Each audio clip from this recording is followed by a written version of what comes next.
नमस्कार विद्यार्थियों, आज मैं आपको 9वीं कक्षा का 5वां अध्याय अतीत के पत्र का शेष भाग पढ़ाने वाली हूँ। इस पत्र में हमने 2 पत्र देखे। प्रथम पत्र विनोबा भावे जी से संबंधित है, जो मैं आपको पढ़ा चुकी हूँ। दूसरा पत्र अब हम देखेंगे महात्मा गांधी द्वारा लिखा हुआ। लेकिन हम ये पाठ स्टार्ट करने के पहले मैं फिर से एक बार आपको पुनरावर्तन करती हूँ ताकि इस पाठ को हम और अच्छे से समझ सके। हमने पहले पत्र में देखा कि विनोबा भावे जी किस प्रकार आश्रम से 1 वर्ष बाहर रहे, वाई में रहे, और वहाँ रहने के पश्चात उन्होंने कई कार्यों को किया, उन्होंने कई भाषाएं सीखी। अब तक हमने यह देखा। अब हम देखेंगे महात्मा गांधी ने उनके पत्र का जो उन्हें उत्तर दिया है, हम वह देखेंगे। तो आइए बच्चों, हम प्रारंभ करते हैं। यह पत्र पढ़कर गोरख ने मच्छंदर को हराया, भीम है भीम, यह उद्गार बाबू के मुंह से निकले थे। सुबह इनको इस प्रकार उत्तर दिया, तुम्हारे लिए कौन सा विशेष काम मैं लाऊं, यह मुझे नहीं सूझता। महात्मा गांधी जी विनोबा जी को कहते हैं कि मैं आपके लिए कौन सा काम लाऊं, अर्थात मैं आपको और भी कौन से काम बताऊं कि आप सही कर रहे हैं या गलत कर रहे हैं, यह मुझे नहीं सूझता। अर्थात यहाँ पे विनोबा जी के कार्यों को महात्मा गांधी बता रहे हैं कि उनके किए गए कार्य लगभग सभी सही हैं। तुम्हारा प्रेम और तुम्हारा चरित्र मुझे मोह में डुबो देता है। यहाँ पे महात्मा गांधी कहते हैं कि विनोबा जी के जो महात्मा गांधी के प्रति प्रेम है, वह महात्मा गांधी को उनके मुँह में डुबो देता है। तुम्हारी परीक्षा करने में मैं असमर्थ हूँ। यहाँ पे महात्मा गांधी जी कहते हैं कि तुम लगभग सभी कार्यों में, सभी परीक्षा में तुम सफल हो, इसीलिए तुम्हारा परीक्षा करने में मैं असमर्थ। तुमने जो अपनी परीक्षा की है उसे मैं स्वीकार करता हूँ, तुम्हारे लिए पिता का पद ग्रहण करता हूँ। यहाँ पे महात्मा गांधी जी विनोबा जी को कहते हैं कि अब तक तुमने जो भी कार्य या जो भी परीक्षा आपने दिया है, उस सब को मैं स्वीकार करता हूँ, और तुमने मुझे पिता का पद दिया है, इसलिए मैं अब तुम्हारे पिता का पद भी मान सम्मान के साथ ग्रहण करता हूँ। मेरे लोभ को तुमने लगभग पूरा ही किया है। यहाँ पे जिस प्रकार एक पिता को अपने बच्चे के प्रति लोभ होता है कि मेरा बच्चा बड़ा होकर ऐसे ऐसे कार्यों को करे, ठीक उसी प्रकार यहाँ पे महात्मा गांधी कहते हैं कि विनोबा जी को लेकर जो भी महात्मा गांधी को लोभ था कि विनोबा जी ऐसे कार्यों को करे, उन सभी कार्यों में विनोबा जी सफल हुए। मेरी मान्यता है कि सच्चा पिता अपने से विशेष चरित्रवान पुत्र पैदा करता है। यहाँ पे महात्मा गांधी कहते हैं कि सच्चा पिता वही होता है जो अपने पुत्र को चरित्रवान बनाए। सच्चा पुत्र वह है जो पिता ने जो कुछ भी किया है उसमें वृद्धि करे। इसी प्रकार महात्मा गांधी कहते हैं कि सच्चा पुत्र भी वही है जो अपने पिता के कार्यों को वृद्धि करे, ना कि उसे बर्बाद करे। और यहाँ पे महात्मा गांधी कहते हैं कि विनोबा जी ने ठीक उसी प्रकार किया है।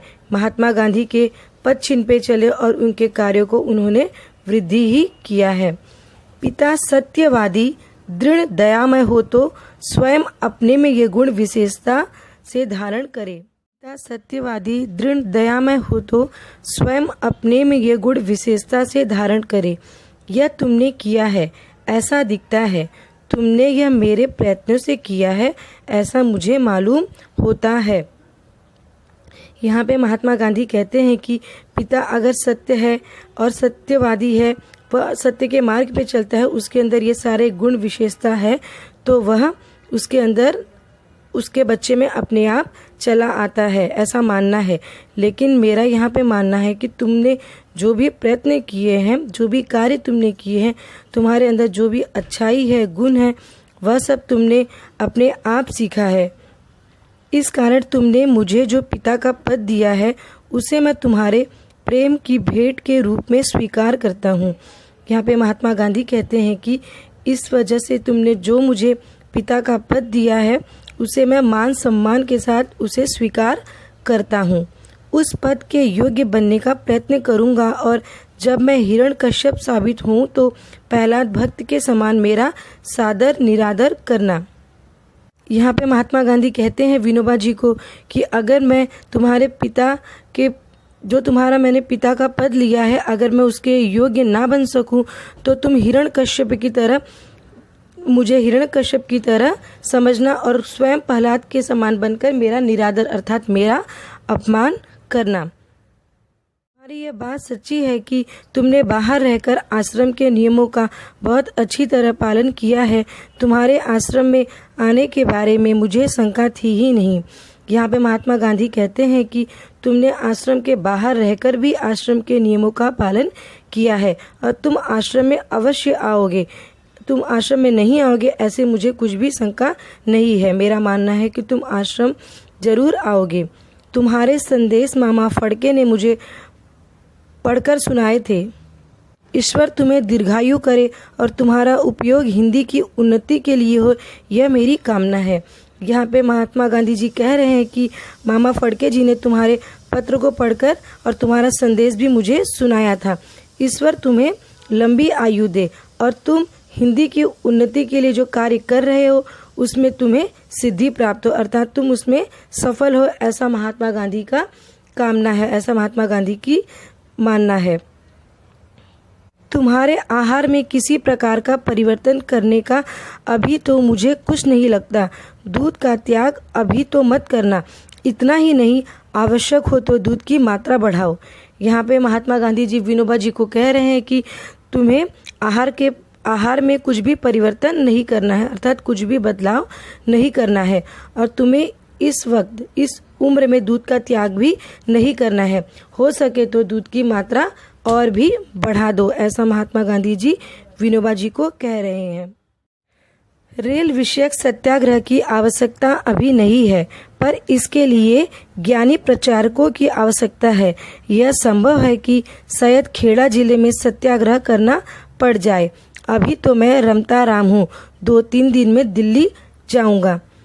रेल विषयक को लेकर जो प्रश्न विनोबा जी ने महात्मा गांधी जी को पूछा था, उसको लेकर महात्मा गांधी जी कह रहे हैं कि रेल विषयक की सत्याग्रह की इस समय आवश्यकता अर्थात ज़रूरत नहीं है, परंतु इसके लिए इस सत्याग्रह के लिए ज्ञानी प्रचारकों की आवश्यकता है और शायद उनका मानना है कि खेड़ा जिले में सत्याग्रह करना पड़ जाए, ऐसा महात्मा गांधी का मानना है। और वह कहते हैं कि इस समय तो वह रमता राम है, अर्थात वह अपने अच्छे कार्यों में, लोगों की भलाई के कार्यों में जुटे हुए हैं और वह 1-2 दिन में दिल्ली चले जाएंगे। तो जब आओगे तब सब तुमसे मिलने को उत्सुक है। यहाँ पे महात्मा गांधी विनोबा जी को कह रहे हैं कि विशेष तो तब होगा जब तुम आओगे, क्योंकि तुमसे सब मिलने को बहुत ही उत्सुक है। बापू के आशीर्वाद। अंत में महात्मा गांधी ने अपना आशीर्वाद विवेकानंद जी के लिए दिया है। अब हम देखेंगे महात्मा गांधी के उद्गार शब्द अर्थात उनके कहे गए शब्द। बहुत बड़ा मनुष्य है। मुझे अनुभव होता रहा कि महाराष्ट्रियों और मद्रासियों के साथ मेरा अच्छा संबंध रहा।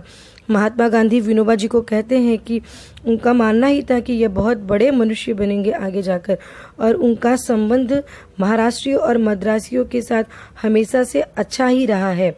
महाराष्ट्रियों में तो किसी ने मुझे निराश ही नहीं किया। उनका कहना है कि महाराष्ट्रियों में से आज तक उन्हें किसी ने भी निराश नहीं किया और विशेष करके उसमें से विनोबा जी ने तो हद ही कर दी, अर्थात विनोबा जी उनके बहुत बड़े भक्त निकले, अर्थात उन्होंने महात्मा गांधी के किए गए कार्यों, उनके जो सोच है सत्य अहिंसा, उन सब का उन्होंने परिपालन किया और उसका प्रचार प्रसार भी किया। यहाँ पर बच्चों ये पाठ की समाप्ति होती है। आशा करती हूँ कि आपको ये पाठ समझ में आया होगा। अब इससे संबंधित हम कुछ प्रश्नों को सुलझाएंगे। धन्यवाद।